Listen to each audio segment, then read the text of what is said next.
maică îmbătrânită, la barbă îmbrobodită,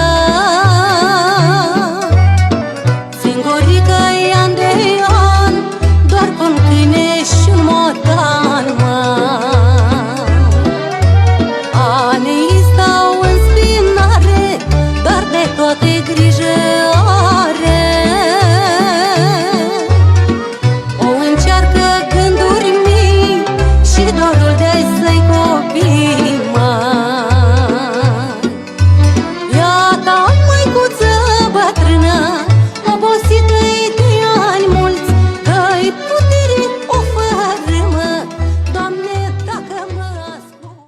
Dragi doamne și domnișoare, dragi mame, surori, fiice și bunici, odată cu venirea primăverii, anotimpul pe care îl putem considera al florilor și al trezirii la viață, noi bărbații avem o mare responsabilitate de a educe emoții pozitive femeilor din viața noastră, mamelor, soțiilor, fiicelor, surorilor și a bunicilor.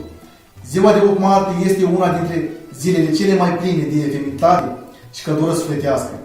Adresez tuturor femeilor doar cuvinte de recunoștință, de admirație și de iubire.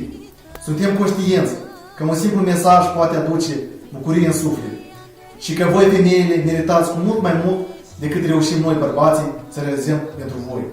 Dragi femei, să aveți parte de o primăvară plină de iubire și armonie, să fiți mereu iubite, apreciate și stimate.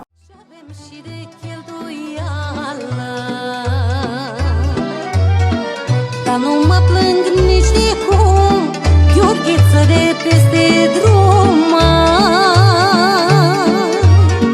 mi-aduce apă din plin, pâine de la magazin, iată măicuță bătrână, obosită-i de ani mulți, că-i putere o fărâmă, Doamne, dacă mă asculți, iată măicuță bătrână, obosită-i de ani mulți, că-i putere o fărâmă, Doamne, dacă mă asculți,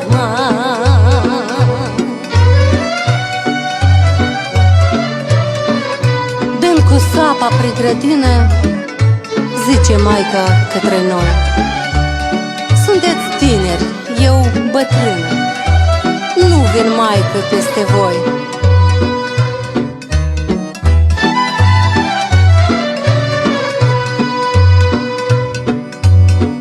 Mai veniți când mai puteți, să vă văd, să mă vedeți, pentru voi cei de departe, eu mă rog de sănătate. Și înainte de culcare, eu vorbesc cu fiecare,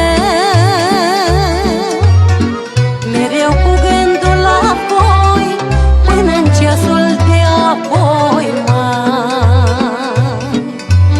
iată măicuță bătrână, obosită-i de ani mulți, că-i putere o fărâmă, Doamne, dacă